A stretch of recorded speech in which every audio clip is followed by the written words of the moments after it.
Assalamualaikum warahmatullahi wabarakatuh. Bismillahirrahmanirrahim.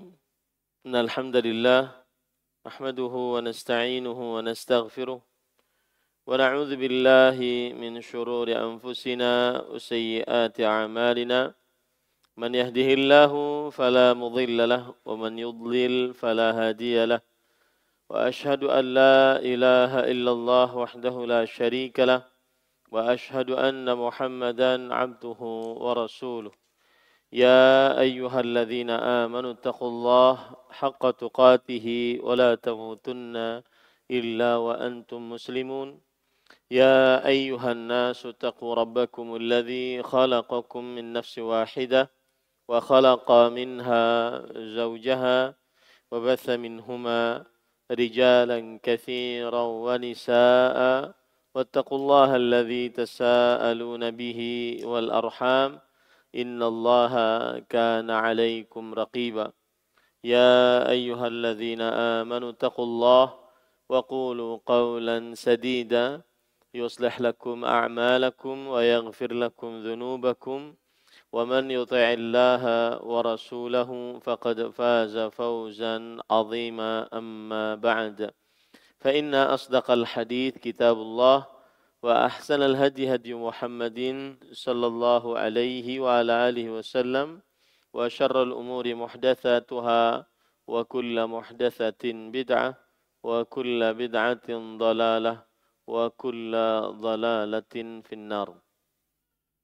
Alhamdulillah, kita bersyukur pada Allah Subhanahu wa taala pada hari ini, hari Senin malam Selasa, malam yang ke-9 dari bulan Rabiul Awal 1447 Hijriah bertepatan dengan 1 September 2025. Kita dimudahkan oleh Allah Subhanahu wa taala untuk duduk bersama mengkaji kembali kitab Tauhid alladzi huwa haqqullahi 'alal 'abid yang ditulis oleh Al-Imam Syekhul Islam Muhammad bin Abdul Wahhab An-Najdi rahimahullahu ta'ala, dengan membaca kitab syarahnya yaitu Al-Jadid fi Syarhi Kitab Tauhid yang ditulis oleh Fadilat Syekh Muhammad bin Abdul Aziz As-Sulaiman Al-Qar'awi.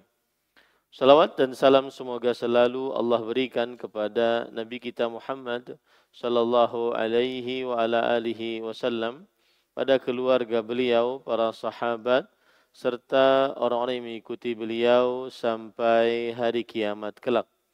Dengan nama-nama Allah yang husna dan sifat-sifatnya yang ulia, kita berdoa, Allahumma inna nas'aluka ilman nafi'an wa rizqan tayyiban wa amalan mutaqabbala. Allahumma amin. Ahibati fillah, afanillahu iyyakum. Kita masuk kepada bab yang baru, yaitu bab yang ke-29. Bab ma jaa fit tanjim. Bab ke-29, ilmu nujum atau astrologi. Nah. Bismillah. Bab ke-29, ilmu nujum atau astrologi. Al-Bukhari meriwayatkan dalam sahihnya bahwa Qatadah mengatakan, khalaqallahu hadhin nujuma li thalathin, zinatan lis-sama'i wa rujuman lisyayatini wa alamatin yuhtada biha. فمن تأول فيها غير ذلك أخطأ وأضاع نصيبه وكلف ما لا علم له به. Yang artinya, Allah menciptakan bintang-bintang ini untuk 3 hikmah. Yang pertama sebagai hiasan langit, yang kedua sebagai alat pelempar setan, dan yang ketiga sebagai tanda-tanda untuk penunjuk, yakni arah dan sebagainya.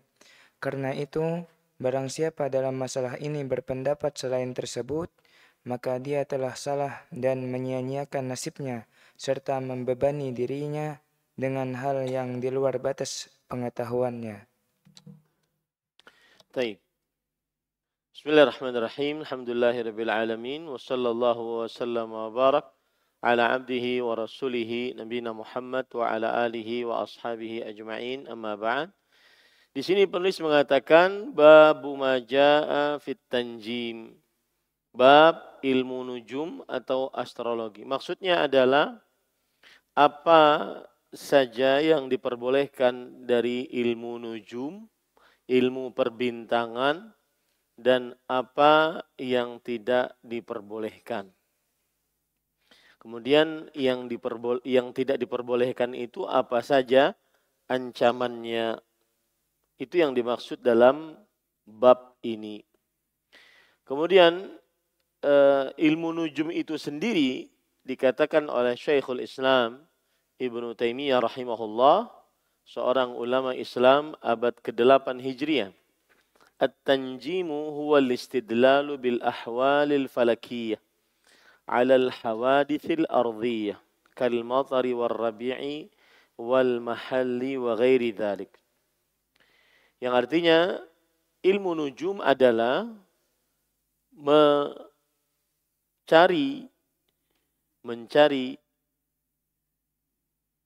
petunjuk dengan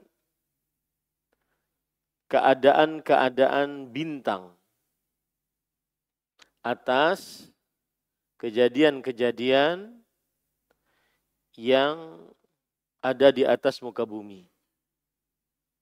Mencari petunjuk dengan keadaan-keadaan bintang atas kejadian-kejadian yang ada di atas muka bumi. Seperti hujan, musim dingin, musim semi, dan selainnya. Kemudian Syekhul Islam mengatakan bahwa ilmu nujum dia termasuk dari sihir. Ilmu nujum termasuk dari sihir. Dari dua sisi. Yang pertama, al-istidlal biharakatin nujum 'ala al-hawadith. Sisi ilmiah, yaitu mengambil petunjuk dengan pergerakan bintang-bintang atas apa yang terjadi. Mengambil petunjuk dengan pergerakan bintang-bintang atas kejadian-kejadian. Kemudian yang kedua adalah perbuatan, yaitu bahwa kekuatan langit memberikan pengaruh pada kekuatan bumi. Kekuatan langit memberikan pengaruh kepada perbuatan kejadian-kejadian yang ada di atas muka bumi ini.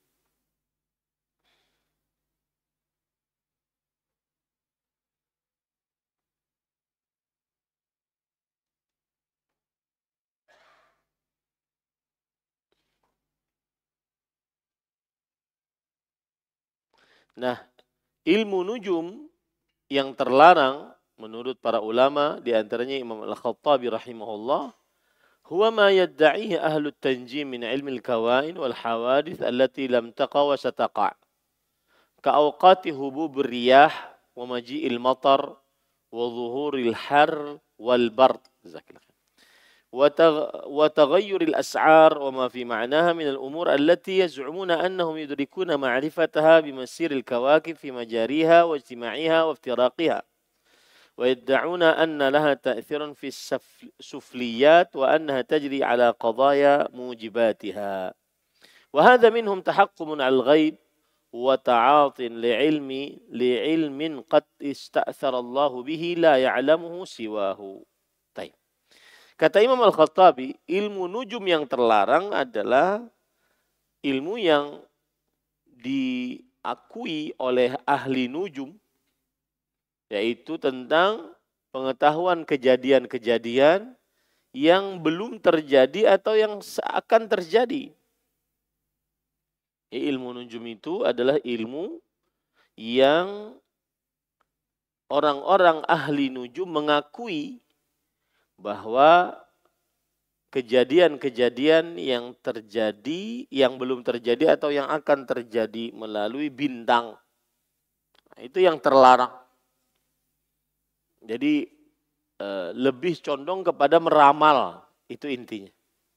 Lebih condong kepada meramal, tetapi melalui bintang-bintang. Ini adalah ilmu nujum yang terlarang. Ilmu nujum adalah ilmu yang ahli nujum mengakui tentang kejadian-kejadian yang belum terjadi dan akan terjadi. Seperti misalkan waktu berhembusnya angin, waktu turunnya hujan, keluarnya atau nampaknya musim panas dan musim dingin, berubahnya harga barang-barang, dan seterusnya.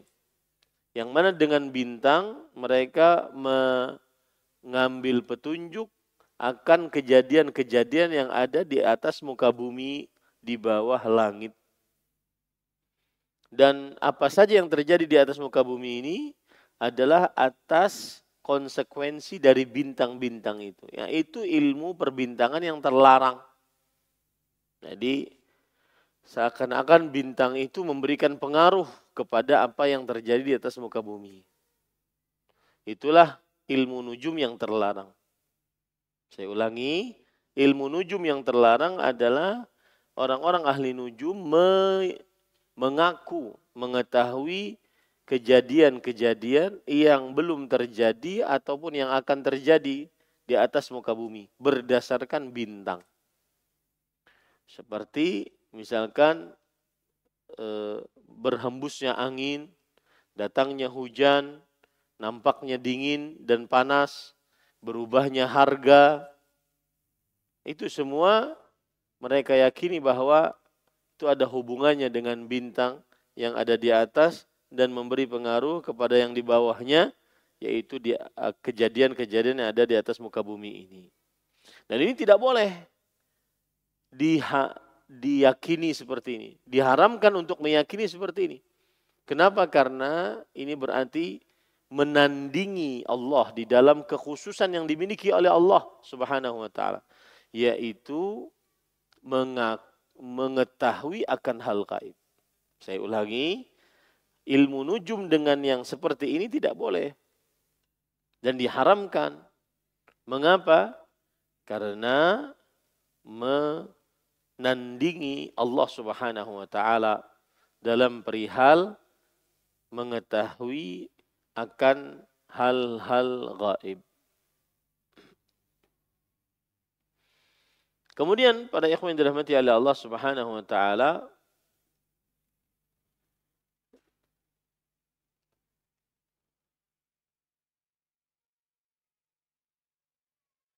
para ulama mengatakan ilmu nujum ada 3 macam.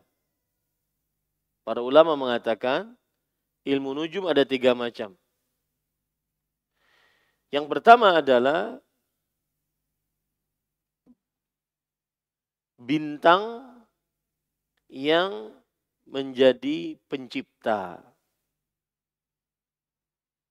Bintanglah yang menjadi pencipta. Dan ini adalah kekufuran dengan ijma' para ulama. Dan yang kedua adalah bintang merupakan petunjuk atas terjadinya sesuatu. Dan ini juga kesyirikan.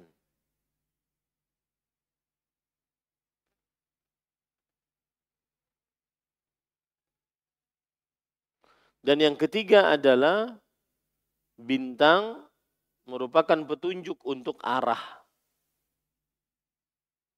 Jadi perbintangan ada 3 macam. ilmu at-tanjim. Ada 3 macam.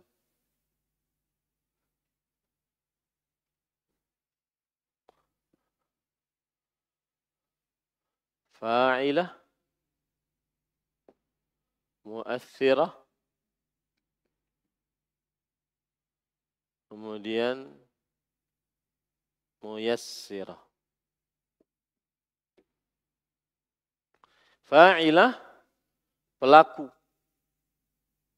Bahwa bintanglah yang mencipta, mengatur, berkuasa. Dan ini kekufuran. Mu'athirah, sebab. Ini adalah kesyirikan. Karena menyamakan selain Allah dengan Allah dalam perkara mengetahui akan hal gaib. Kemudian muyassirah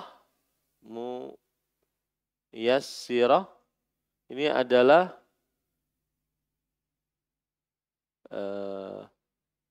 pemberi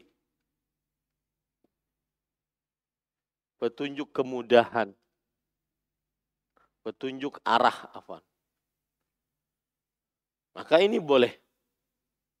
Ini adalah boleh. Nah, seperti itu. Apabila perbintangan tujuannya atau keyakinannya bahwa bintanglah yang mengatur, mencipta, berkuasa, berarti ini kufur akbar. Apabila ilmu perbintangan diambil petunjuk darinya atas kejadian-kejadian yang akan datang, maka ini kesyirikan. Karena menyamakan selain Allah dengan Allah dalam perkara mengetahui akan hal gaib. Kemudian apabila bintang digunakan untuk mengambil petunjuk arah barat, arah timur, arah selatan, arah utara, maka ini diperbolehkan. Maka ini diperbolehkan. Taib. Qala al-Bukhari fi sahihi. Qala Qatadatu khalaqallahu hadhihi an-nujuma li thalath.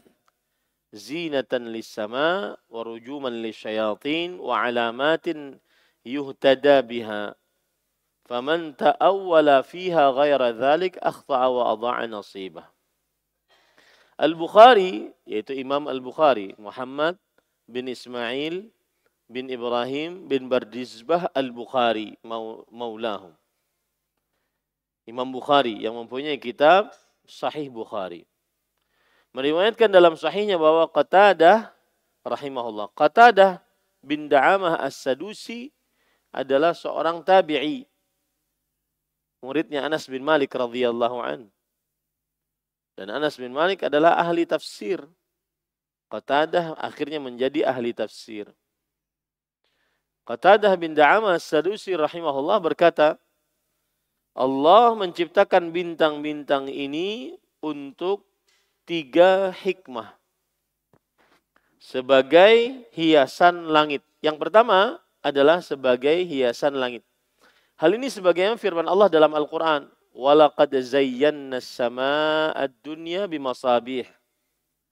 Yang artinya, dan sungguh kami telah indahkan dunia, langit dunia dengan bintang-bintang. Surat Al-Mulk ayat 5. وَلَقَدْ زَيَّنَّا السَّمَاءَ الدُّنْيَا بِمَصَابِيحِ. Sungguh kami indahkan langit-langit dunia dengan bintang-bintang. Kemudian sebagai alat pelempar setan. Hal ini disebutkan oleh Allah Subhanahu wa taala juga dalam Al-Qur'an. وَجَعَلْنَاهَا رُجُومًا لِلشَّيَاطِينِ. Dan kami jadikan bintang-bintang sebagai rujuman, yaitu alat pelempar setan. Surat Al-Mulk ayat 5. Ya, surat Al-Mulk ayat 5.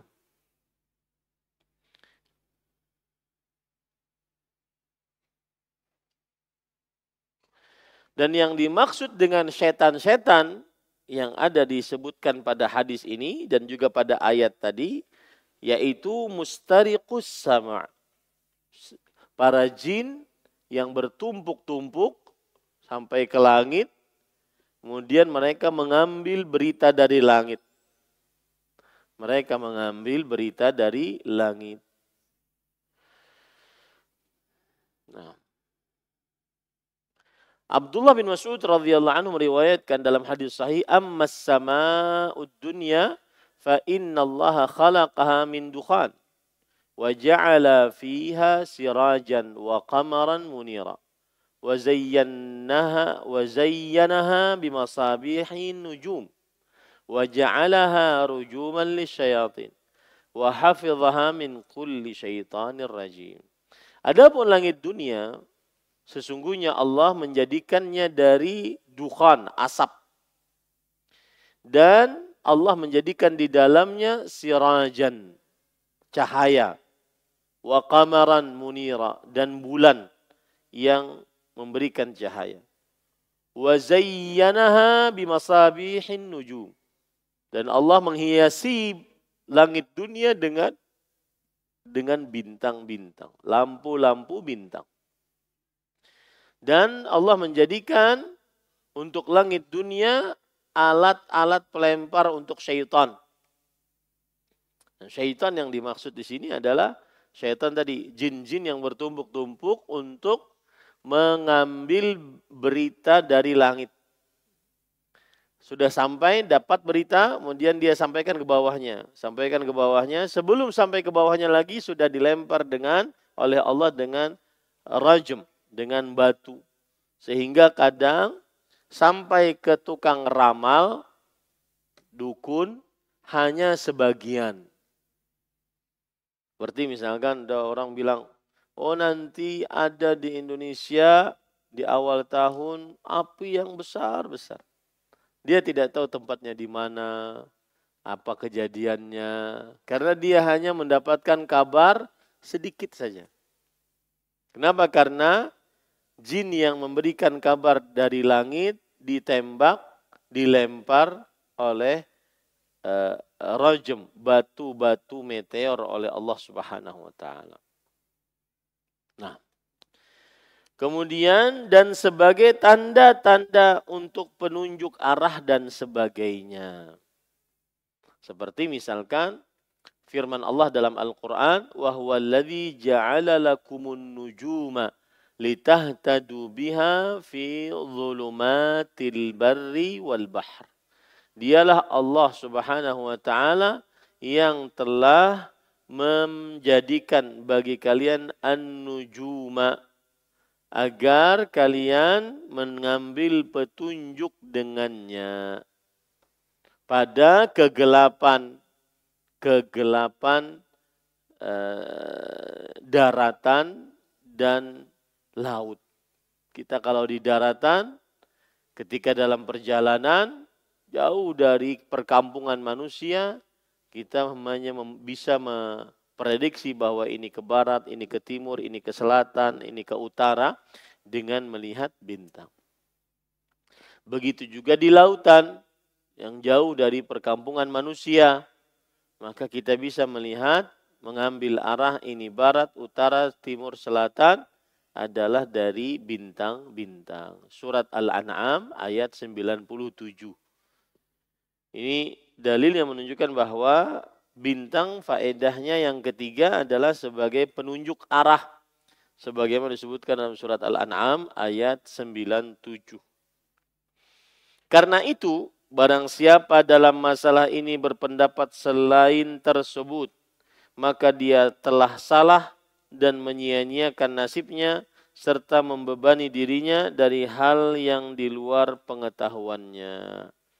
Maksudnya, para ikhwan yang dirahmati oleh Allah, barang siapa yang menganggap dalam bintang-bintang selain apa yang disebutkan oleh Allah dalam Al-Quran tadi, maka dia berarti menyimpang. Karena seperti misalkan dia mengakui dengan bintang-bintang akan hal gaib. Nah, ini menyimpang. Karena tidak masuk dalam 3 hal tadi. 3 hal tadi adalah sebagai hiasan bagi langit, sebagai alat pelempar syaitan, dan sebagai penunjuk arah. Selain tiga ini dalam urusan perbintangan, maka ini berarti menyimpang. Termasuk di dalamnya mengaku mengetahui akan hal gaib dengan melalui perbintangan. Kemudian disebutkan menyia-nyiakan nasibnya. Nasibnya di sini maksudnya adalah pahalanya di akhirat. Pahalanya di akhirat. Tidak ada pahala di akhirat untuknya. Karena dia sudah berbuat kekufuran atau berbuat kesyirikan dengan bintang. Nah. Kemudian serta membebani diri dengan hal yang di luar batas kemampuannya. Maksudnya adalah dia menyibukkan dirinya dengan sesuatu yang tidak bermanfaat. Ya, bahkan mendatangkan kemudaratan. Ini para ikhwan dirahmati oleh Allah Subhanahu wa taala. Dan untuk apa mempelajari ilmu perbintangan jikalau tidak untuk tiga ini saja? Dia tidak diperintahkan untuk mempelajarinya. Ya.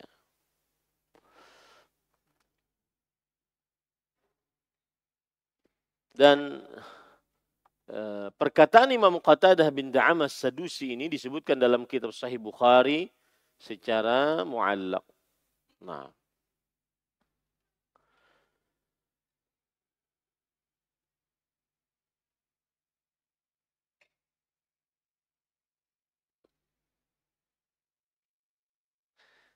Disebutkan dalam riwayat lain, diriwayatkan oleh Imam Abdul Razzaq ibn Hammam as-San'ani dari Yaman, dan Abad ibn Humaid, dan Imam Ibnu Jarir al-Tabari, Ibnu al-Munzir, kemudian Al-Khatib al-Baghdadi, dan selain mereka, bahwa ada tambahan riwayat. Faman ta'ata fiha ghaira dzalik faqad qala bi ra'yih. Siapa yang menggunakan ilmu perbintangan selain tiga tadi untuk meyakini bahwa bintang itu adalah hiasan bagi langit, bintang itu adalah alat pelempar untuk syaitan, bintang itu adalah alat petunjuk untuk mendapatkan arah. Siapa yang menggunakan perbintangan untuk selain itu, maka berarti dia sudah mengatakan dengan ra'yunya, dengan akalnya. Dan dia keliru.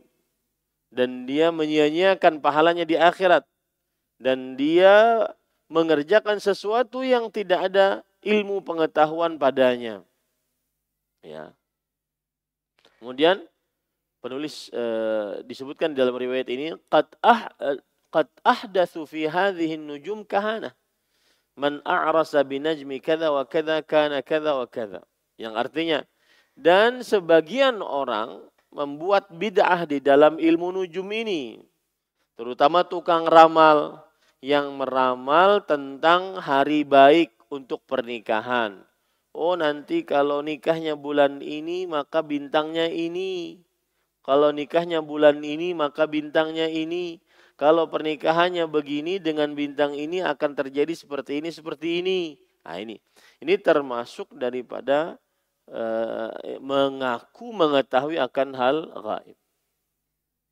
Nah, ada juga orang yang ingin bepergian misalkan. Kira-kira bulan ini cocok enggak untuk bersafar? Karena bintangnya ini, bintangnya ini. Maka dikatakan iya cocok atau dikatakan iya tidak cocok. Karena bintang ini, bintang itu. Maka ini termasuk daripada ilmu perbintangan yang diharamkan.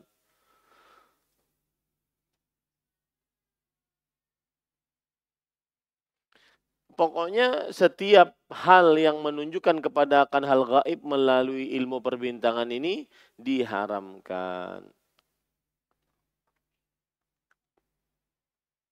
Kemudian sebagai bantahan, kalau seandainya Allah Subhanahu wa taala memberi pengetahuan tentang ilmu gaib kepada makhluknya, maka niscaya Allah Subhanahu wa taala akan memberikan pengetahuan ilmu gaib kepada Adam alaihi salam makhluk pertama yang diciptakan oleh Allah dengan tangannya. Dan yang mana Allah memerintahkan para malaikat untuk sujud kepadanya. Dan Allah Subhanahu wa taala mengajarkan kepada Nabi Adam nama-nama segala sesuatu. Artinya kalau seandainya ada makhluk yang ingin Allah berikan ilmu gaib, maka Adamlah yang paling pantas alaihi salatu wassalam. Adamlah yang paling pantas. Tapi Allah tidak memberikan ilmu gaib melalui perbintangan atau yang selainnya kepada Adam alaihi salam. Dan para ikhwan yang dirahmati oleh Allah Subhanahu wa taala, ilmu perbintangan untuk mengetahui akan hal gaib yang akan datang atau yang telah lalu, ini banyak sekali dalil-dalil yang memperingatkan dengan keras. Yang memperingatkan dengan keras. Di antaranya, man iqtabasa syu'batan minan nujum faqad iqtabasa syu'batan minas sihr. Barang siapa yang belajar sebagian dari ilmu nujum, maka berarti dia belajar sebagian dari ilmu sihir. Nah, gitu ya.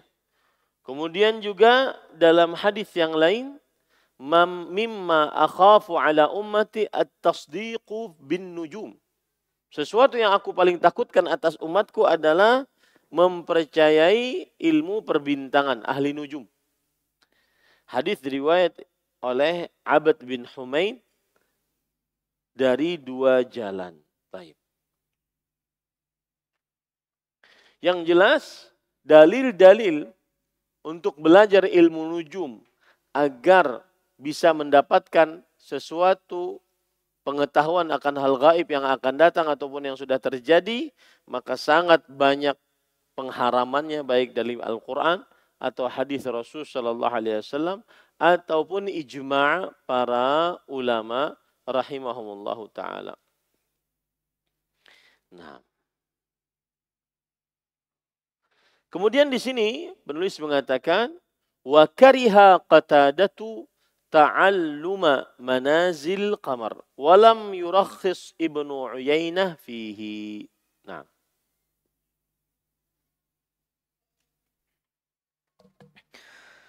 tentang mempelajari letak-letak peredaran bulan, Qatadah menyatakan makruh, sedangkan Ibnu Uyainah tidak memperbolehkan. Demikian disebutkan oleh Harb dari mereka. Tetapi Imam Ahmad dan Ishaq memperbolehkan hal tersebut. baik. Para ikhwah yang dirahmati oleh Allah, Imam Qatadah bin Da'amah Sadusi rahimahullah berkata demikian, bahwa mempelajari ilmu nujum makruh. Ini menunjukkan bahwa ilmu nujum telah terjadi di zaman beliau, zaman tabi'i. Artinya masih dekat dengan wafatnya Rasul Sallallahu Alaihi Wasallam. Apalagi zaman sekarang gitu loh maksudnya. Yang masih dekat dengan wafatnya Rasul Sallallahu Alaihi Wasallam saja, orang sudah belajar ilmu nujum, ilmu mengetahui akan hal gaib melalui bintang-bintang. Makanya Imam Qatadah rahimahullah, beliau mengingkarinya. Kata beliau, ini adalah makruh hukumnya.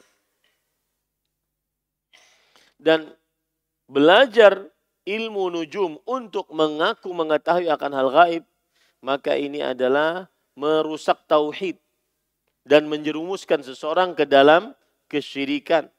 Kenapa demikian? Karena dia menisbatkan kejadian di bumi dengan berdasarkan bintang-bintang. Padahal yang mengatur alam semesta, mencipta, berkuasa hanya Allah Subhanahu wa taala. Sebagaimana firman Allah, hal min khaliqin ghairullah. Apakah ada pencipta selain Allah? Artinya penetapan tidak ada pencipta selain Allah. Qul la ya'lamu man fis samawati wal ardil ghaiba illallah. Katakanlah wahai Muhammad, tidak ada yang mengetahui akan gaib di langit dan di bumi melainkan Allah Subhanahu wa taala. Jadi intinya perkataan Imam Qatadah tadi bahwa menyatakan makruh ya Ini karena terjadi di zaman beliau. Orang sudah belajar ilmu nujum untuk mengaku mengetahui akan hal gaib. Dinisbatkan, dikaitkan dengan perbintangan. Dan ini termasuk daripada peringatan keras dari Imam Qatadah bin Da'amah As-Sadusi rahimahullahu ta'ala. Kemudian di sini disebutkan sedang Ibnu Uyainah tidak membolehkannya. Sufyan bin Uyainah, ulama Islam abad kedua Hijriah. Beliau juga mengikuti pendapatnya Abdullah bin Qatadah bin Da'amah As-Sadusi rahimahullah. Ya. Qatadah bin Da'amah As-Sadusi rahimahullahu ta'ala. Dan bahkan beliau mengatakan tidak boleh, bukan hanya makruh. Tidak boleh, haram artinya. Supaya apa? Agar benar-benar tidak sampai kepada yang diharamkan. Tidak sampai kepada yang diharamkan. Ini para ikhwan yang dirahmati oleh Allah Subhanahu wa ta'ala. Nah, silakan azan dulu.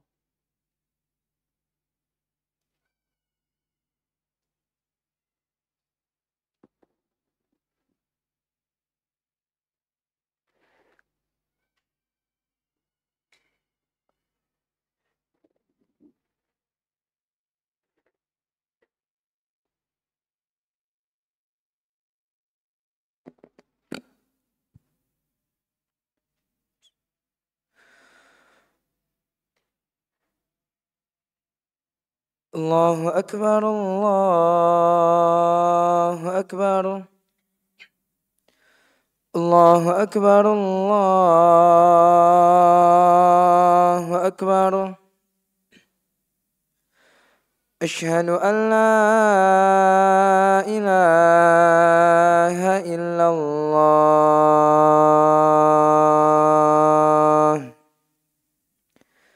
أشهد أن لا إله إلا الله أشهد أن محمدا رسول الله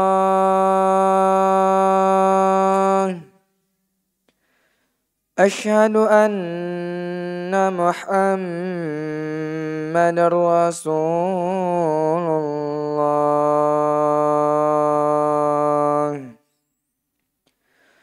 حي على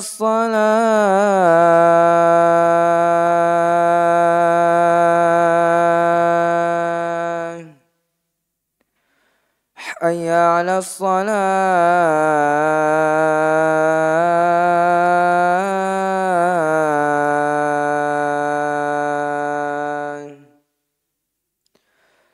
حي على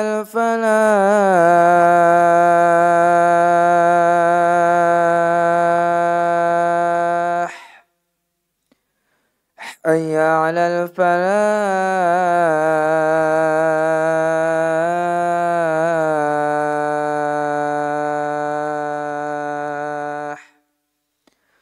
الله أكبر الله أكبر لا إله إلا الله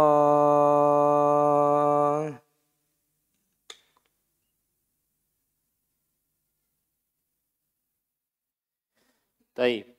Di sini disebutkan tentang mempelajari letak-letak peredaran bulan. Qatadah menyatakan makruh, sedang Ibnu Uyainah menyatakan tidak boleh.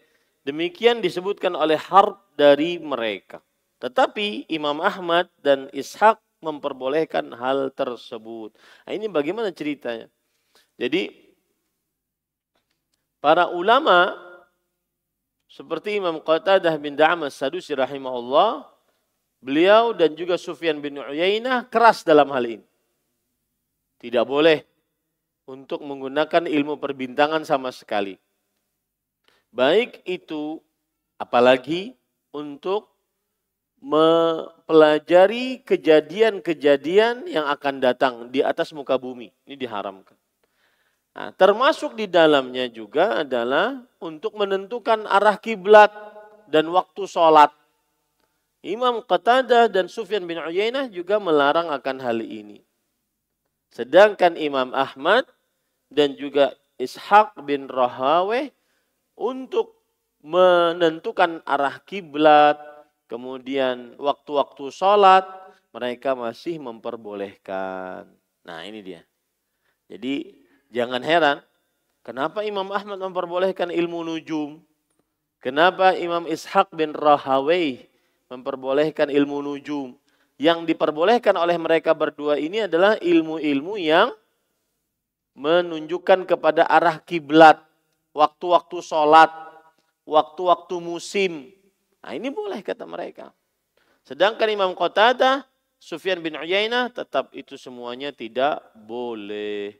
Ya, itu semuanya tidak boleh. Nah, terjadilah khilaf di antara para ulama. Bukan berarti Imam Ahmad membolehkan untuk meramal, bukan. Bukan itu maksudnya. Tetapi maksudnya adalah Imam Ahmad membolehkan yaitu untuk mencari arah kiblat atau untuk mengetahui waktu-waktu sholat atau untuk mengetahui musim-musim. Nah, ini yang diperbolehkan oleh Imam Ahmad. Adapun dan itu termasuk bagian yang ketiga yaitu muyassarah, taisir, yaitu untuk mengetahui arah kiblat, waktu sholat dan seterusnya. Nah, baik. Para ikhwan yang dirahmati oleh Allah, tadi disebutkan Harb. Itu siapa Harb? Harb adalah bin Ismail bin Khalaf al-Hamdali. Seorang imam, seorang alim, ahli hadis. Kemudian Al-Kirmani al-Faqih. Al-Kirmani al-Faqih. Beliau termasuk daripada muridnya Imam Ahmad rahimahullahu ta'ala. Nah, dan wafat pada tahun 280 Hijriah. Jadi muridnya Imam Ahmad Al-Kirmani al-Faqih. Sedangkan di sini disebutkan tetapi Imam Ahmad dan Ishaq. Ishaq ini siapa? Nabi Ishaq kah? Lain. Ishaq di sini adalah Ishaq bin Ibrahim bin Makhlad Al-Hamdali At-Tamimi An-Naisaburi. Atau yang dikenal dengan Ishaq bin Rahaweh. Ishaq bin Rahaweh.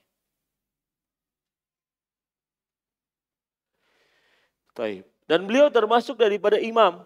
Dan ini termasuk hikmah Allah ya dalam penciptaannya. Imam Ahmad punya murid banyak, kemudian ilmunya di khidmat oleh murid-muridnya.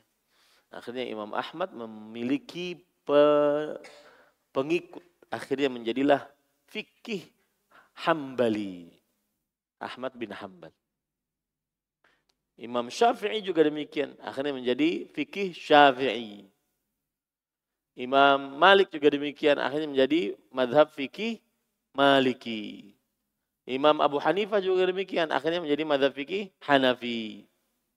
Padahal di zaman mereka, ulama-ulama sekelas mereka banyak. Di antaranya ini Ishaq. Tapi begitulah hikmah Allah dalam penciptaannya. Ada seorang alim memiliki pengikut yang banyak. Akhirnya pengikut yang banyak ini berkhidmat kepada guru. Ditulislah ilmu-ilmu sang guru. Sedangkan ada seorang alim yang Allah Subhanahu wa taala dengan hikmahnya tidak memiliki begitu pengikut yang banyak. Tetapi beliau dikenal oleh para ulama. Mungkin pian-pian baru dengar kan Ishaq. Itu Ishaq itu selevelnya Imam Ahmad. Ishaq bin Rahaweh. Nah ini yang saya ingin katakan sering. Saya katakan jangan sampai dibanding-bandingkan antara seorang alim dengan alim yang lain. Oh ini Ustadz, kalau pengajian hadirnya banyak. Oh ini Ustadz, enggak. Yang paling utama amalnya diterima atau tidak.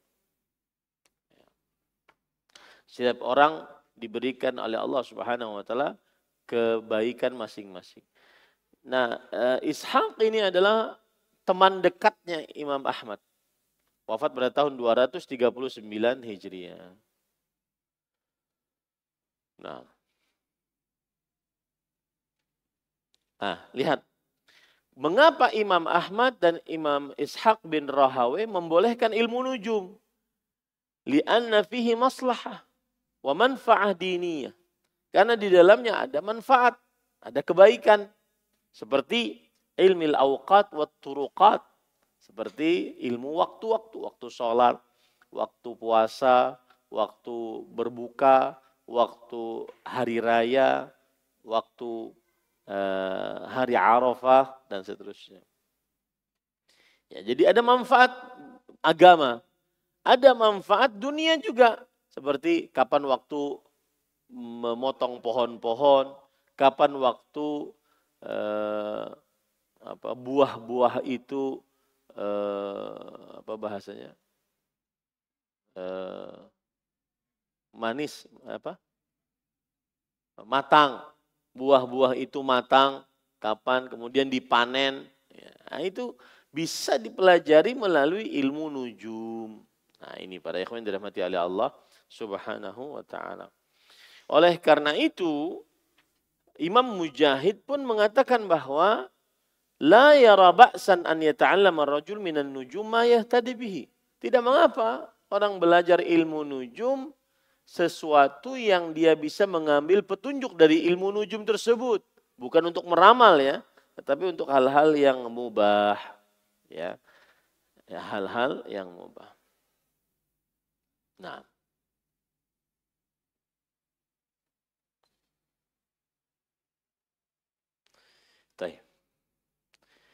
Kemudian penulis membawakan dalil yang terakhir. Wa an Abi Musa radhiyallahu anhu qala Rasul sallallahu alaihi wasallam thalathatun la yadkhulul jannah mudminul khamri wa qati'ur rahmi. Nah. Abu Musa menuturkan bahwa Rasulullah sallallahu alaihi wasallam bersabda, "Thalathatun la yadkhulunal jannah mudminu khamrin wa musaddiqun bis-sihri wa qati'u rahimin." Yang artinya ada 3 jenis manusia yang tidak masuk surga, yaitu pecandu khamar, yakni minuman keras. Yang kedua, orang yang mempercayai sihir. Dan yang ketiga, orang yang memutuskan hubungan kekeluargaan. Baik. Abu Musa, di sini Abu Musa Al-Ash'ari. Abu Musa Al-Ash'ari. Dan namanya, beliau terkenal dengan kunyahnya. Saya sering mengingatkan. Kunyah itu adalah sunnah. Bahkan Syekh kami, Syekh Abdul Razak bin Abdul Muhsin Al-Badr, hafizahumullah, dan saya berdoa agar beliau bisa sampai ke Kalsel juga, agar kita bisa mengkaji dengan beliau secara langsung. Beliau memiliki anak, namanya Lubabah.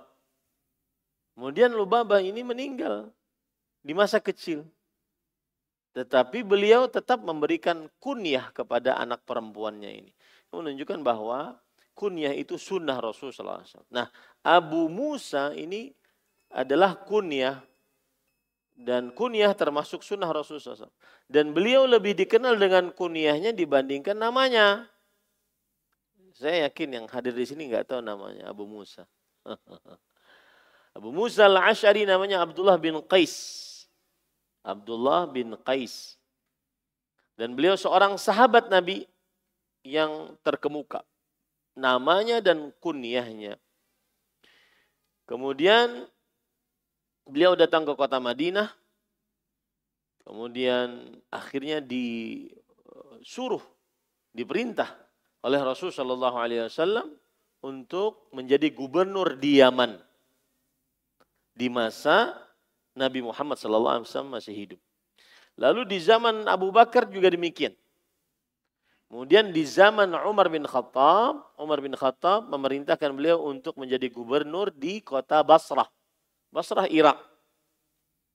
Kemudian di zaman Utsman bin Affan, beliau menjadi gubernur di Kufah.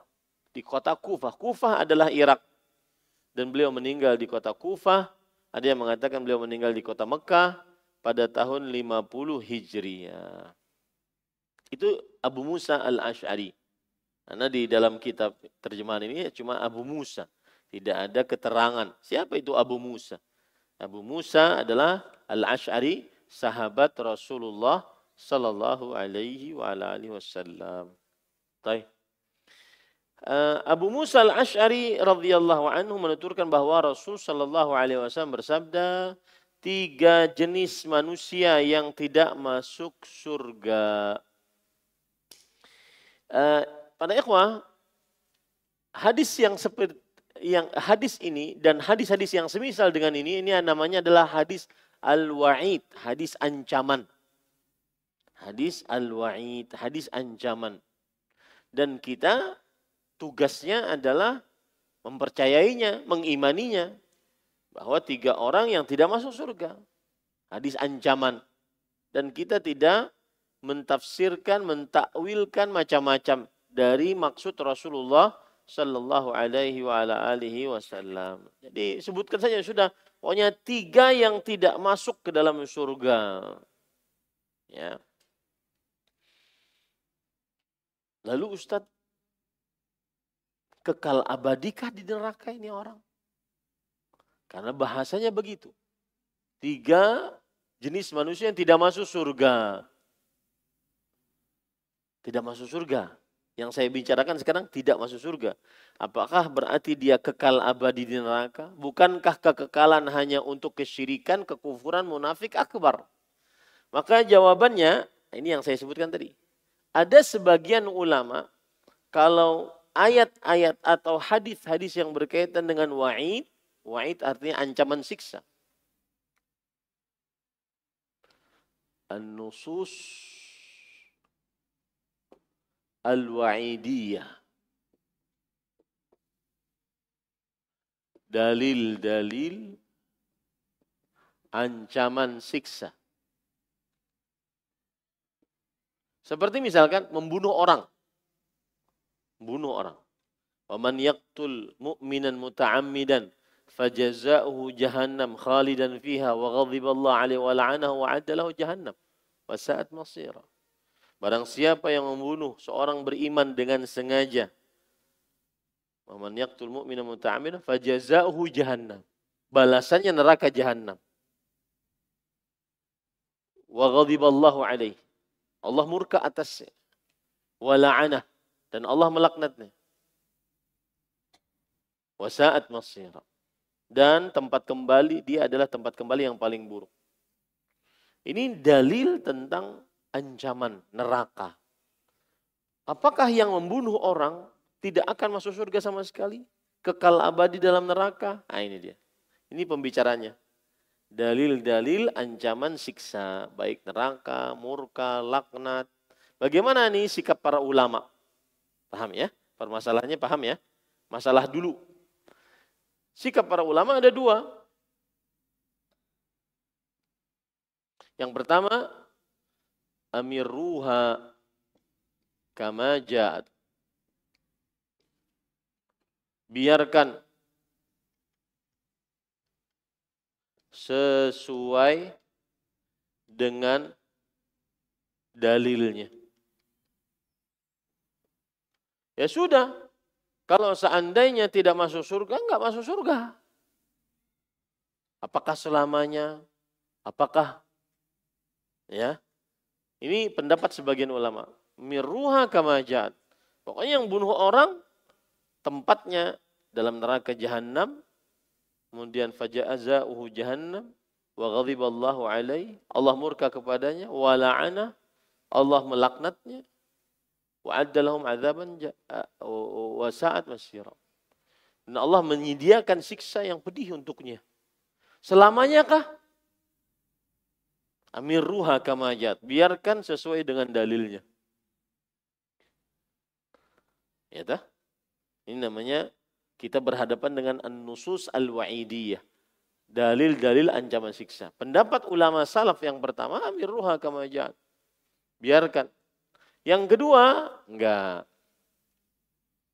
Mereka mengatakan, yang dimaksud dengan tidak masuk surga adalah 1, tidak masuk surga li awwali wahlah.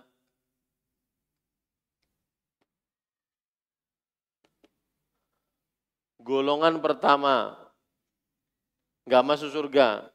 Kenapa? Karena siksa dulu. Tidak masuk surga maksudnya tidak masuk surga pada golongan pertama. Karena disiksa dulu. Yang kedua adalah tidak masuk surga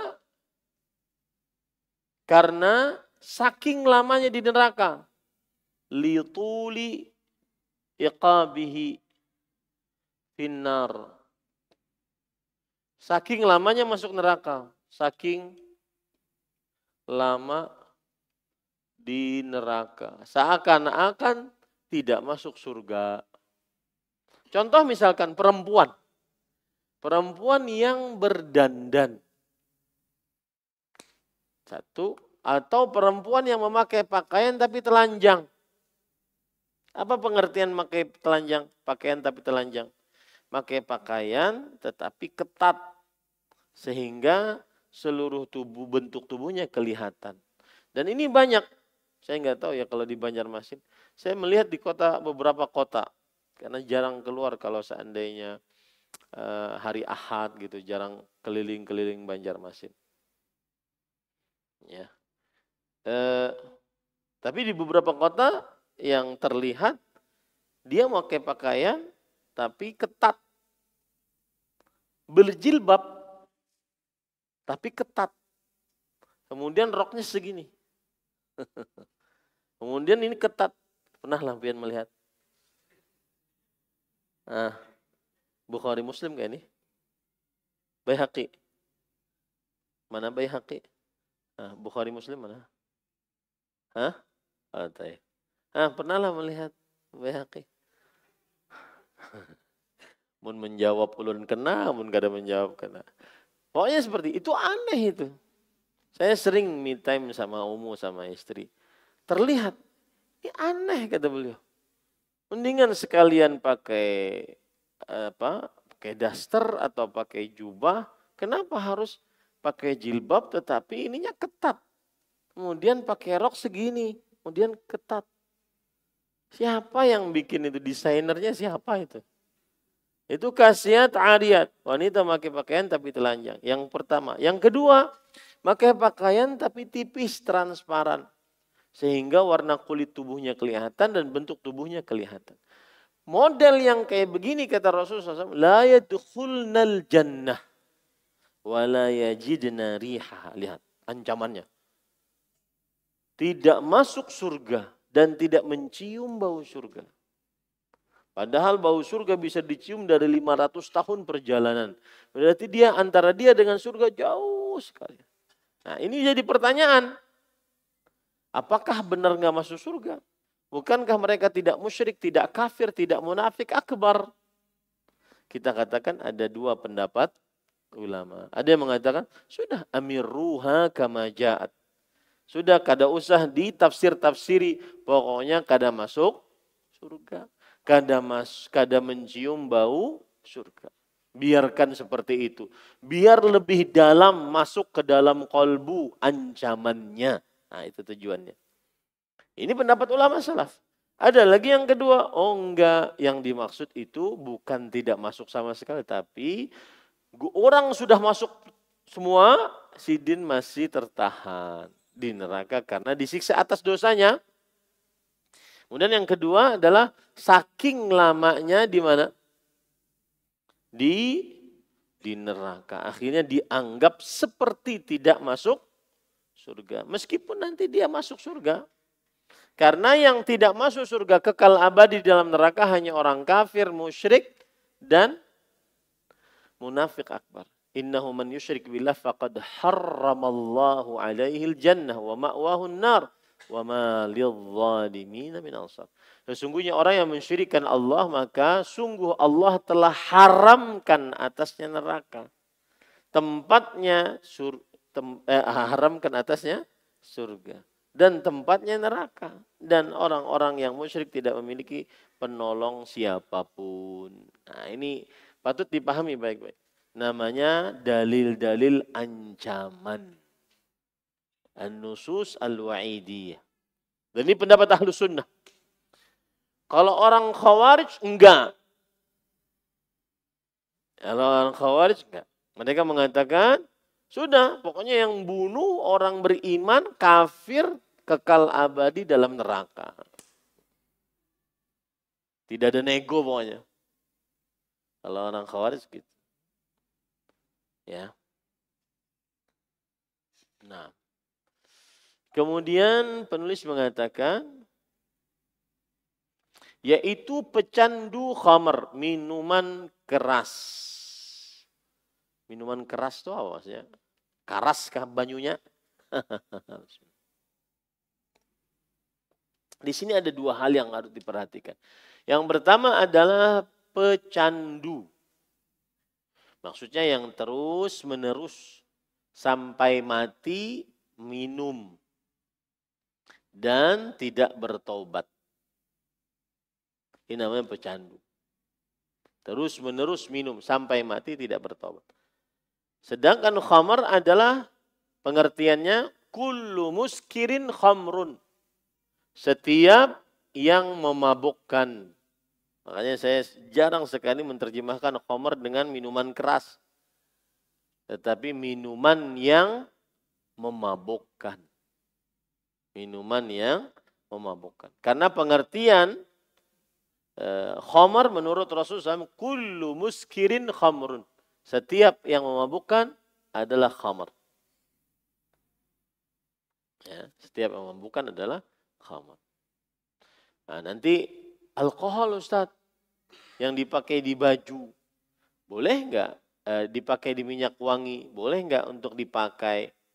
Nah, itu nanti lari kepada permasalahan apakah alkohol itu termasuk khamar, memabukkan? Atau lebih spesifik lagi, apakah minyak wangi yang dipakai itu adalah alkohol atau bukan? Kemudian kalau itu alkohol, kalau itu bukan alkohol, memabukkan atau tidak? Baru diketahui hukum memakainya. Sepengetahuan saya bahwa minyak wangi yang dipakai di dalam minyak wangi, baik itu minyak wangi colet atau minyak wangi semprot, maka itu bukan alkohol yang dipakai, tetapi etanol. Etanol itu kalau pian meminumnya, mengkonsumsinya, lain mabuk, tapi mati minimal beheraan. Berarti dia bukan khamr. Itu satu. Kemudian yang kedua, apakah khamr, minuman yang memabukkan itu najis atau tidak? Jawabannya khilaf di antara ulama. Saya lebih condong kepada pendapat tidak najis. Kenapa? Karena Anas bin Malik radhiyallahu anhu ketika turun ayat pengharaman dengan pasti dan tegas akan khamr, maka mereka menyiram khamr itu di jalan-jalan kota Madinah. Kalau khamr itu najis, pasti diharamkan untuk disiram di jalan-jalan kaum muslimin. Nah, tidak boleh mengganggu jalan-jalan kaum muslimin dengan sesuatu yang najis. Tetapi mereka siram. Ini menunjukkan bahwa wallahu alam khamr tidak najis. Kalaupun dikatakan khamr najis, maka yang ada di dalam minyak wangi itu bukan khamr tetapi etanol. Bercampur dengan sumber wangi, kemudian jadi minyak wangi. Kalaupun tertulis alkohol, maka tadi kembali ke permasalahan. Apakah alkohol tersebut khamr? Kalau khamr apakah najis? Pendapatnya tidak. Intinya tidak mengapa memakai minyak wangi yang ada alkoholnya. Ataupun yang ada etanolnya. Nah. Orang yang mempercayai sihir. Maksudnya mempercayai sihir adalah mempercayai benar-benar dan melakukan praktek sihir. Dan pemutus hubungan kekeluargaan. Pemutus hubungan kekeluargaan maksudnya adalah tidak bertegur sapa, tidak saling salam menyalami. Itu namanya memutus hubungan rahim. Rahim adalah hubungan yang disebabkan karena kekerabatan dan hubungan darah. Seperti saya, rahim saya adalah bapak, ibu, kakek, nenek, terus ke atas. Kemudian bawah, anak, cucu, cicit, terus ke bawah. Samping, saudara, saudari, kakak, adik, sekandung, sebapak, seibu. Ke bawahnya keponakan, laki-laki, perempuan. Kemudian ke atas tapi ke samping saudara, saudari bapak, saudara, saudari ibu. Itu rahim saya. Itu rahim yang haram untuk diputuskan hubungannya. Dan saya sering berpesan di mana-mana saya kajian, yang duduk ngaji pernah dengan saya wajib untuk baik hubungannya dengan rahimnya. Dan itu konsekuensi orang yang belajar tauhid. Di hari-hari ini saya menyebarkan tauhid dengan definisi al-khudu' wadh-dhullu tam ma'a ghayatil mahabbah lillahi wahdah la syarikalah. Tauhid itu adalah ketundukan, kepatuhan yang mutlak disertai dengan rasa cinta yang tinggi kepada Allah semata, tiada sekutu bagi Allah. Tauhid bukan hanya sekadar tidak berdoa kepada orang mati. Tauhid bukan hanya sekadar tidak pakai jimat, tidak percaya kepada tukang ramal, dukun, sihir. Tauhid adalah yang tunduk patuh segala perintah Allah. Karena cinta dia kepada Allah. Meskipun sakit hati, tapi kita diperintahkan untuk menyambung hubungan rahim. Maka sambung. Maka wasulhu khair, berdamai dengan rahim. Tidak boleh memutuskan hubungan rahim. Ya. Apalagi ada ancamannya yang memutuskan hubungan rahim, amalannya tidak diangkat kepada Allah Subhanahu wa taala selama dia tidak menyambung hubungan rahim tersebut. Meskipun dia benar, maka berdamailah. Memaafkan dan menahan amarah di dunia lebih besar pahalanya dibandingkan menuntut balas di akhirat. Ada sebagian orang yang kalau disakiti sidin berdiam aja. Tapi dalam kalbunya balas dendam. Awas kan ya kamu. Kutuntut habis-habisan. Diam dia di dunia. Nah ini memaafkan dan menahan amarah di dunia lebih besar pahalanya dibandingkan menuntut balas di akhirat. Nuntut balas di akhirat boleh. Tapi tidak ada jaminan surga dari Allah. Sedangkan yang memaafkan, kemudian menahan amarah, dijamin surga oleh Allah. Termasuk orang yang bertakwa. Allah berfirman dalam Al-Quran, "Wasari'u ila maghfirati min rabbikum wa jannatin 'arduha as-samawati wal ardu 'iddatil muttaqin alladzina yunfiquna fis sarra wal dharra wal kadhimina al-ghaidha wal 'afina 'anil nas wallahu yuhibbul muhsinin."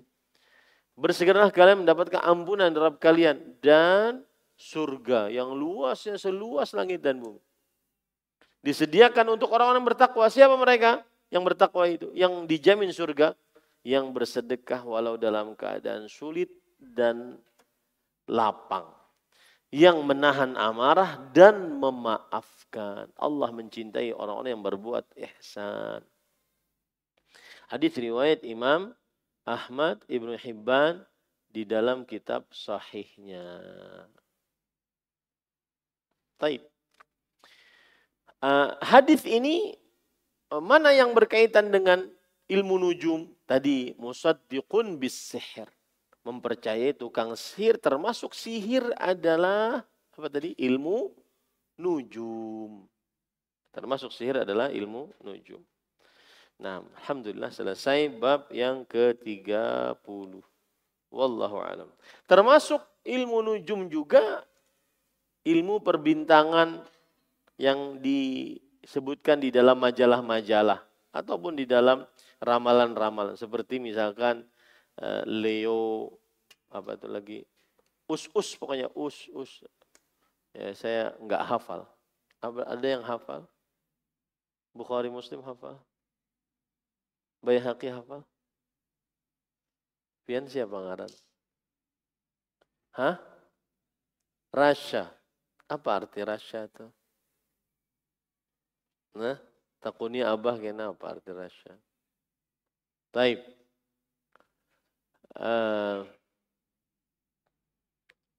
Bintang pian apa?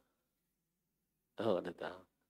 Nah, itu kalau ada orang percaya yang seperti itu termasuk daripada percaya ilmu nujum. Ilmu nujum. Termasuk ilmu nujum yang percaya kepada bintang-bintang. Dan subhanallah aneh saja orang percaya kepada ramalan tersebut. Mungkin yang sedang menulis lagi pusang, ya, kada bisi duit, atau lagi pusang, disariki bini, dia tulis ramalan itu, dibaca oleh orang dipercayai. Nah, ini aneh. Ya. Makanya pantas Allah berfirman, "Man adhallu mimman yad'u min dunillah." Siapa yang lebih sesat? Artinya tidak ada yang lebih sesat daripada orang yang berdoa kepada selain Allah yang melakukan kesyirikan. Nah, baik. Ada 5 menit untuk waktu soal jawab. Siapa yang ingin bertanya dipersilahkan.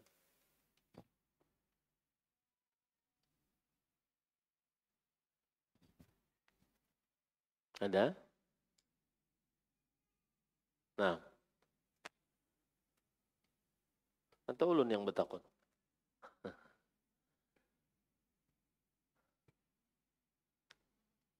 Tidak ada ya. Baik, kita cukupkan dengan kafaratul majlis. Subhanakallahumma wa bihamdik asyhadu an la ilaha illa anta astaghfiruka wa atubu ilaik. Wa sallallahu ala nabiyyina Muhammad walhamdulillahi rabbil alamin. Wassalamualaikum warahmatullahi wabarakatuh.